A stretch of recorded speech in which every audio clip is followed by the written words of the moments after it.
What's up guys? Uh, may bago akong update dito sa pagpa-flash ng ating modem na 5v5. So ito pala ay magkaiba, dalawa. So version 1 to. And version 1. Tapos yung version na hindi ko alam kung anong version to, pero naka-admin root na siya. So dito is yung password niya is admin 1234. Dito naman is root admin HW. So na-flash ko na to guys. So magkaiba yung uh, paano siya i-flash. Okay, magkaiba. So try natin dito. So ito ay blue port, green port naman to. So try natin. So bago pala kayo mag-flash, unang-unang gagawin nyo pagka ito ay nabili nyo sa scrap o ano, i-reset nyo muna dito, hard reset, para bumalik siya dito sa default na dito. Okay, so reset muna natin. Okay guys, so hard reset na natin. So dito lang yan guys, sa gilid. Pindutin nyo lang siya ng, meron kayo alambrehin nyo. Yan, ganito guys, so alambre. Tapos itusok nyo dyan 20 seconds, tapos magre-restart yung modem. 20 seconds na naka-push guys. Ayan, so pa-flash na natin dito sa ating system. Lalagay ko na rin yung files natin. Lalagay na natin yung files dyan sa baba ng video, yung mga gagamitin natin dito. Unang-una is yung Panda Flasher, tsaka yung flasher na Huawei, and yung files na R20, kasi pa-flash natin siya sa PLDT R20, RNet R20. So yun, ito yung guys, yung makikita nyo dyan sa downloads, possible downloads. Then ilalagay ko na rin tong script. Yan, kasi yung iba hindi nag-upload ng script. Yan. Kung wala siya, PM nyo ako guys, and bibigay ko siya sa messenger yung script natin. Okay, tapos yung tot, sundan nyo na lang andito kung nalilito kayo guys. So unang gagawin natin guys, so ito yung version 1 kasi is kailangan mo pang i-open yung telnet. Okay, yung telnet ng computer. Ito naman yun to. So paano mag-open ng telnet? Ito lang, click nyo lang dito sa search, tapos type nyo dito is control panel. Pag lalabas ng control panel, click nyo, punta tayo dito sa programs. Okay. As dito sa programs and features, yan. Pagka click nyo, lalabas to. Then click nyo tong turn windows feature. Yan, tapos dito is scroll down nyo lang, kita nyo yung telnet client. Yan guys, so tatabi ng SMB direct, click nyo to guys. Okay, dun sa version 1, kasi hindi ko mapagana yung ating script pag hindi naka-open yung telnet, hindi siya naka-check.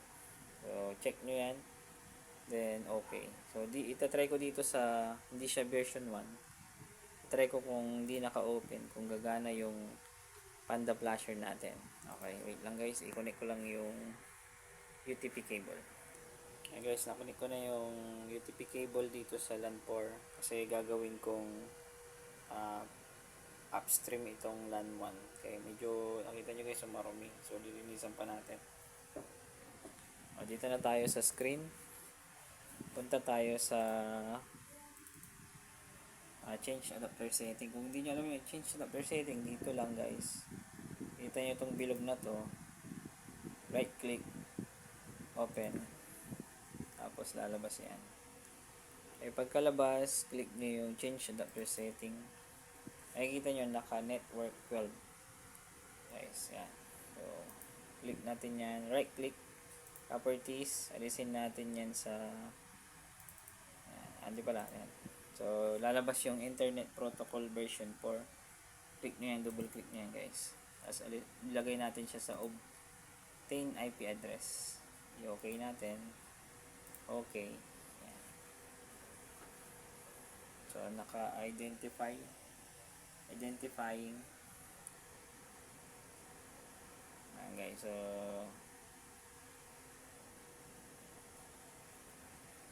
ganyan lang guys, ano. So, itong PLDT na to guys is naka ano na siya, blue. Okay, naka blue na to guys eh. Tignan natin, ulitin natin, balik natin siya sa static. Ayan. So, ito yung, di ko lang kung ito yung unang PLDT o converge to.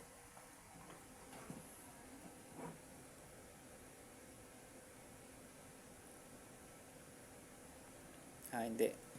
So, kaya pala hindi parehas guys is sa converge pala yung modem na to guys. So, yan. So, i-192 natin.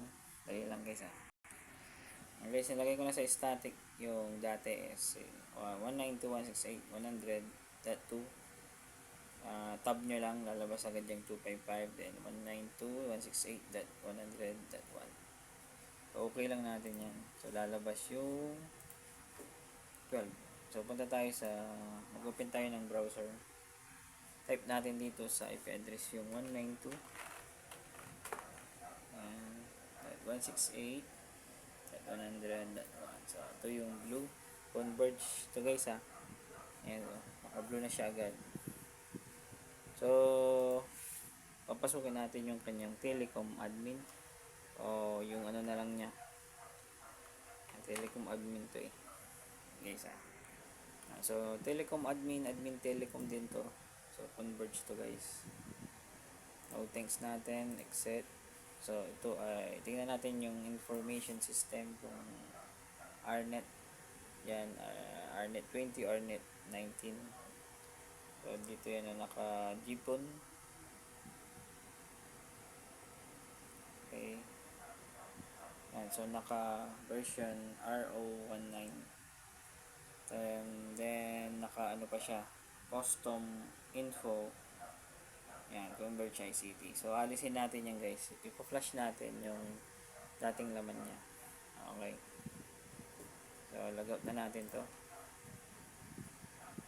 Pwede naman na gamitin yan, pero mas okay yung naka-default talaga. Tapos, convert natin siya sa R20. Next na natin. Pwede ko na alisin sa static guys. Open ko lang tong Food Panda Flasher. Food Panda to. Panda Flasher pala guys to. Panda Flasher.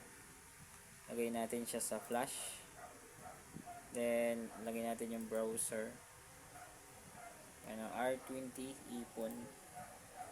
And click lang natin open. So, lalagay siya dyan. Mag-shade. Then, click natin yung start. So, bago yan, i-open mo natin status. Makita natin kung success. So, start natin. Ayan guys, so, loading. So, makikita natin sa taas dapat magbi-blink and mag-steady yung kanyang ilaw yan.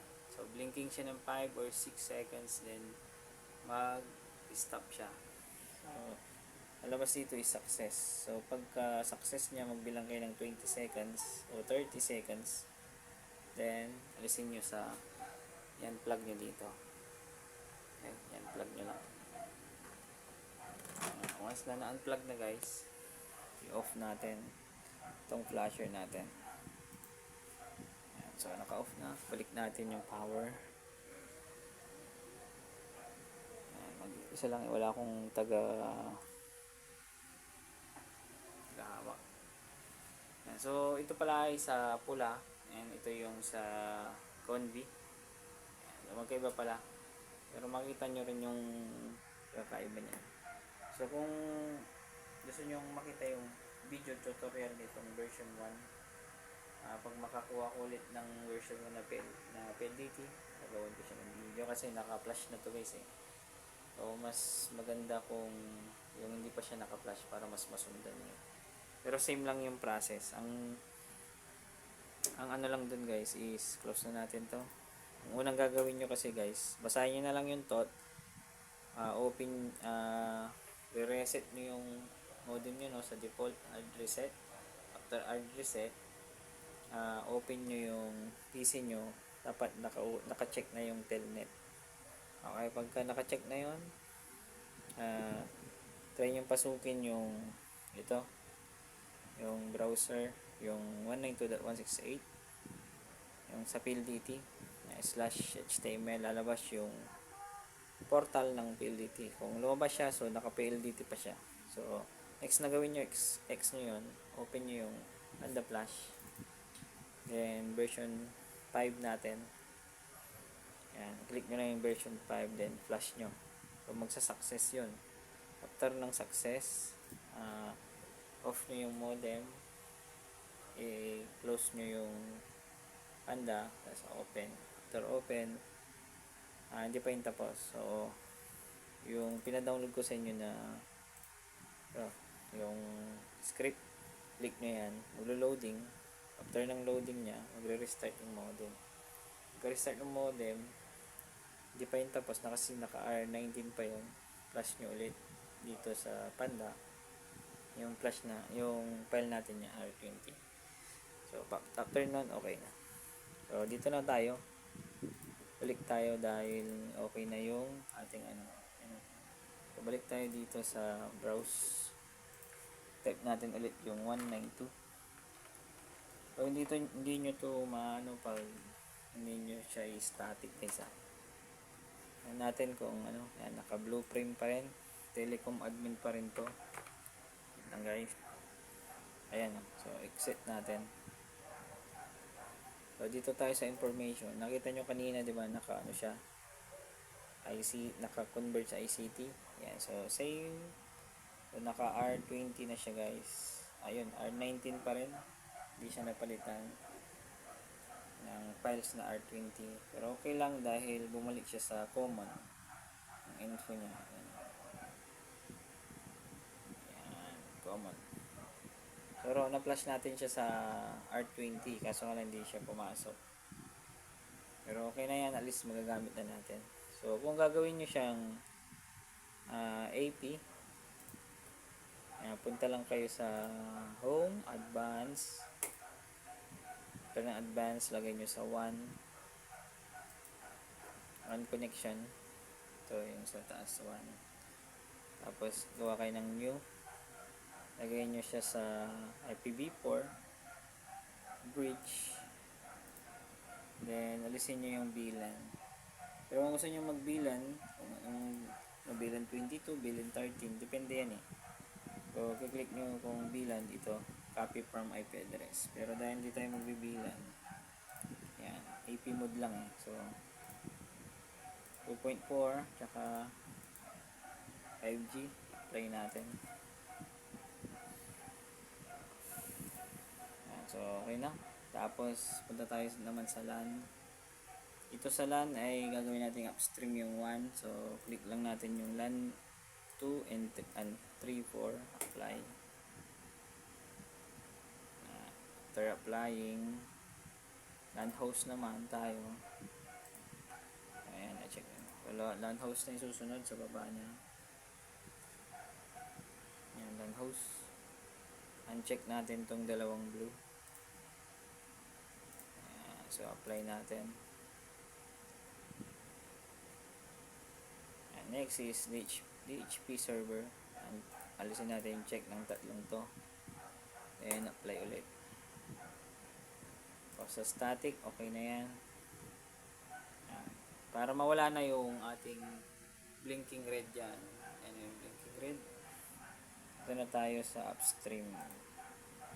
Dito sa maintenance guys. Sa maintenance, makikita nyo upstream port. Yan, click nyo yung upstream port. Lalabas yung optical. So alisin natin yung optical. Dahil gusto ko yung LAN 1 is doon dadaan yung piso wifi natin. Apply natin. And okay, magre-reboot yung guys.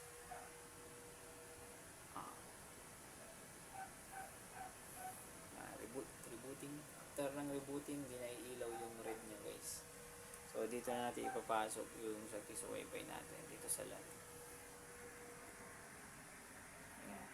So papalitan naman natin mamaya yung sa system niya ng account. Okay. So ganun lang.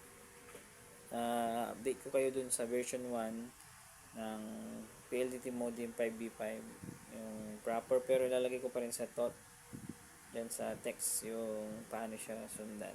Okay. Yun lang. Thank you guys and God bless.